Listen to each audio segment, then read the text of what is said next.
You're listening to English Daily Speak, where you learn real English through real conversations. Let's get started. If you ever had one of those nights where your brain just wouldn't shut up, Oh, definitely. you're lying there, the room's quiet, peaceful maybe, Yeah. but inside your head, just chaos. It's like this relentless reel Yeah. of awkward moments or just worries you can't even quite name. It's exhausting, right? Yeah. And sometimes you feel like, am I the only one dealing with this? Yeah, it's absolutely not just you. That feeling is incredibly common, that inner noise just taking over. So it's not just me. Not at all. Yeah. And what's really crucial, something we see in, well, Stoic philosophy and modern psychology too, is that it's what's happening inside our heads, our thoughts, how we interpret things, that really holds the power over how we feel and act. More than what's actually going on around us. Often, yes, much more. And this leads to this really profound idea from our sources. What if we literally become what we think about most of the time? Okay, wow. Let's unpack that because that sounds huge Yeah. and maybe a bit unsettling. It can be, yeah. And that's really our mission for this deep dive, isn't it? To explore how our thoughts aren't just like background static, but are actively shaping our reality. Exactly. Down to our biology, even. So we want to figure out how that works and, importantly, find some real strategies, from cognitive science to get a bit more control over that inner voice. Yeah. So where do we start with this mental storm? Well, I think the first step is just acknowledging it's pretty universal. This mental chaos you mentioned, it's a shared human thing. Even for people who seem totally put together. Oh, absolutely. Even them. One person we looked at described it so well. They said it's like their brain turns into this nonstop Spotify playlist they just can't switch off. A non-stop Spotify playlist. Huh. That almost sounds nice for a second, doesn't it? You'd think so. Just a constant stream of Guess something. If only. Our sources often call it the free version, with all the ads popping up. Right. The annoying ads. Exactly. Those loops of self-doubt, mistakes replaying over and over, it tends to cycle through the absolute worst tracks, doesn't it? Yeah. The sounds of things you messed up, your fears, that little whisper saying, you're not good enough. For English learners, for example, it might be that constant thought like, oh, your English needs so much work, or you'll never sound native. That's really specific, yeah. And think about someone like, let's call him Thomas. He's been learning English for ages, but he keeps telling himself, I'm just not a language person. Right. Especially when he compares himself to classmates who seem faster. That comparison trap, fueled by these thoughts, it just builds this negative loop. A self-fulfilling prophecy. Totally. He convinces himself he'll never be fluent just because his brain keeps playing that same sad song. That sounds like a really brutal playlist to be stuck with. And it reminds me of another metaphor from the sources, this idea of having like 50 browser tabs open in your head. Is that related? Oh, definitely. That's a great analogy, too. It's so apt, isn't it? Yeah. You've got the unread messages tab pinging you with guilt because you haven't replied yet. I know that one. Then there's the cringe memories tab. Just replaying that stupid thing you said in high school for no reason at all. Ugh, yes. Out of nowhere. And always, always that am I good enough tab, just whispering doubts. Am I smart enough, talented enough, worthy? It's just exhausting. All that noise, the tabs, the playlist, it just runs constantly. Doesn't matter what else is happening. Exactly. You could be having a great day, but one tiny thing goes sideways. And boom, all the tabs start flashing red. Precisely. And that gets to the key insight here, a real cornerstone of things like cognitive behavioral therapy. So many people think external events directly control their feelings. Like this happens, so I feel this way. Exactly. But the research, cognitive psychology, it shows it's not the event itself. It's our interpretation of it. Our thoughts about it. Yes.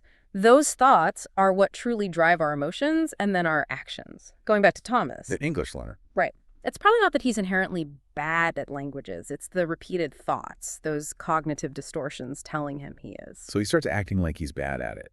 Yeah, he might practice less, avoid speaking opportunities, and then guess what? He doesn't improve as fast, which just confirms his original negative belief. Wow. It's a feedback loop. A really powerful one, yeah. Fueled by that internal chatter, it literally shapes his reality. Okay, so if our minds are this, wild and noisy place, and these thoughts feel so automatic, so ingrained, how on earth do we start to get any control? It feels overwhelming. Well, this brings us to a really powerful idea, an ancient one, actually, from Marcus Aurelius. The Roman emperor. A Stoic philosopher emperor, yeah. Yeah. He said something like, you have power over your mind, not outside events. Realize this, and you will find strength. Power over your mind, not outside events. Exactly. The core idea is to focus your energy inwards, on managing your internal state, your interpretations. Instead of trying to control everything out there. Yeah. Which is impossible anyway. Precisely. Trying to control everything externally is just futile. That's a huge shift in perspective. But, I mean, having power over your mind when it feels so chaotic, that sounds almost impossible for a lot of us. Where do you even start? Well, that's where the strength part comes in. Think about it like this. You can't stop it from raining, right? No. But you absolutely can decide if that rain ruins your mood or if it's just, weather. Maybe it makes you feel cozy inside. You choose your reaction. You choose your response. Thomas, our friend learning English, he can't control how fast others learn. That's external. Right. But he can choose whether seeing that motivates him to maybe try a new study method or if it just crushes his spirit and makes him want to quit. The power is in his internal story about it. Exactly. His internal narrative drives his response. Wow. Okay. The moment you really get that your thoughts are creating your experience, that's where everything starts to change, isn't it? That's the aha moment, yeah. The Stoics really emphasize this, realizing you're the observer, not just the victim of your thoughts. Okay, I'm with you. That's the realization. Yeah. But then, how? How do you actually control thoughts that feel totally automatic? That background playlist just keeps going. Right, and it's not like there's a magic switch. I wish. Me too. Yeah. So if there's no quick fix, how do we start guiding them, like you said? It takes time. It's like building any skill. Modern neuroscience actually backs this up. Thought patterns are basically neural pathways in your brain. Roads your thoughts tend to travel down. Yeah, well-worn roads. So the first step is just to notice them. Become aware of your usual thought patterns. Just notice, not judge. Ideally, yeah. Just observe. And then slowly, with practice, you start to gently guide them towards, more helpful pathways. You're building new connections. Okay, guide them. That sounds gentler than control. How do we do that practically? What's a first step? Well, one really practical strategy, backed by cognitive science, is simply to be smart about your environment. Hang on. Didn't we just say it's our mind, not the environment, that controls how we feel, are contradicting ourselves? Good question. Not quite. It's about understanding how they interact. Your thoughts are primary, yes, but your environment. It's a powerful trigger. It can reinforce certain thoughts or make others easier. Okay. So choosing the right environment is actually an act of control over your mind's likely reactions. You're not giving up control. You're being strategic to support your internal state. Remember how you mentioned struggling to write essays at home? Oh, don't remind me. Absolutely. The bed was right there. Netflix was calling. The fridge, always calling. I just couldn't focus. And you felt. Guilty, lazy, just stuck in that self-criticism loop. Why can't I just do this? Okay. What did you end up doing to actually get the writing done, to sort of change the channel? I had to physically leave, Yeah. go to a coffee shop, go to the library. I was like a different part of my brain switched on there. I could actually concentrate. Exactly. See, now some might say, you should have the willpower to focus anywhere, but that misses the point. What's the point then? The point is, you noticed where your brain worked better, and you chose that environment. You didn't just sit at home battling distractions and hoping willpower would magically appear. Right, I took action. You actively changed your environment to support the mental state you wanted. That's a really powerful, proactive form of control. It's not about willpower failing. It's about making smart choices to set yourself up for success. That actually makes me feel a lot better about it. I always thought I was just weak or something. Not at all. It's strategy. Okay, so setting up our environment is one key strategy. What else can we do to guide our thoughts? Well, connecting back to that self-criticism you felt, we need to learn to ask ourselves better questions. Better questions. Yeah. When you were struggling at home, what was the typical question running through your head? Probably something like, what's wrong with me? Why am I so darn lazy? Or why can't I just focus? Okay, see, those are classic examples of really disempowering questions. They often come from those cognitive distortions we talked about. How are they disempowering? Because they start from the assumption that you are the problem, that you're broken, somehow defective. Ouch, yeah. But you're not a broken machine. So instead, try asking something different, like, what does my mind seem to need right now to focus better? Or what small change could I make to create a more helpful mental space? It looks for solutions. Exactly. The first traps you in blame, the second shifts you into problem-solving mode. Think of your mind maybe less like something you have to force or stop and more like water. Water. Yeah. You can't really stop water from flowing, can you? But you can definitely guide it. You can build channels, direct it constructively. That feels much kinder and honestly way more productive. So you're working with your thoughts, not just fighting them. Gently redirecting, yeah. And this whole idea, this alignment, this internal harmony, it connects directly to something else lots of us struggle with. Discipline. Oh, yeah. Tell me about it. I feel like I'm terrible at discipline. Well, maybe we need to redefine it. Many people see discipline as this grim thing, forcing yourself to do stuff you hate. Pretty much, yeah. But our sources, especially in positive psychology, suggest thinking about it differently. Discipline is really about harmony between your thoughts and your actions. Harmony. Yeah. Your internal story supports what you're doing externally. So say you want to exercise in the morning. Instead of the thought being, ugh, this is awful, I hate this. Which is often my thought. Right. Try reframing it. Maybe, okay, this is how I take care of myself, or this is me investing in feeling good today. Ah, so you change the meaning you attach to the action. Exactly. You change the internal narrative. And suddenly, the action feels different, doesn't it? Less forced. Yeah, it does, actually. Yeah. Because you're aligning your why with your what. Precisely. And this links straight into confidence, too, because confidence really, it starts with how you talk to yourself. The inner dialogue again. Always. Neuroscience shows us this is real. If you tell yourself, okay, mistakes help me learn, instead of, God, I'm so stupid, you're literally wiring your brain differently. Different neural pathways. Yes.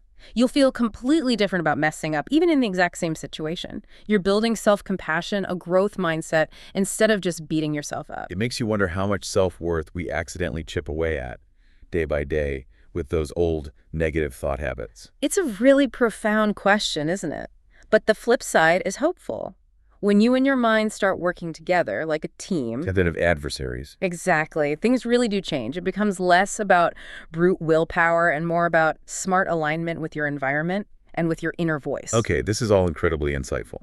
So how can people listening take these ideas and, start using them right now? Well, the first practical step is just to begin noticing and consciously shaping those thought flows, even in small ways. Like the examples you gave. Yeah.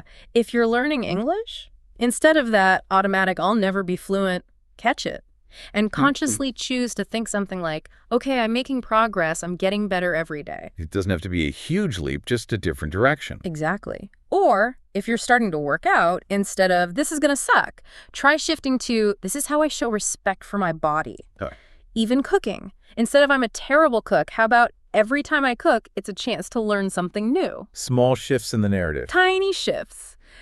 But practice consistently, they start to rewire your brain. That's the amazing thing. It's practical, it's empowering. It's not about pretending things are perfect, Yeah. but about choosing a story that actually helps you move forward. Right. And there's this core insight here, this metaphor. Right. Our mind is like a garden. A garden. Yeah, but with a neurological twist. Think of it like this.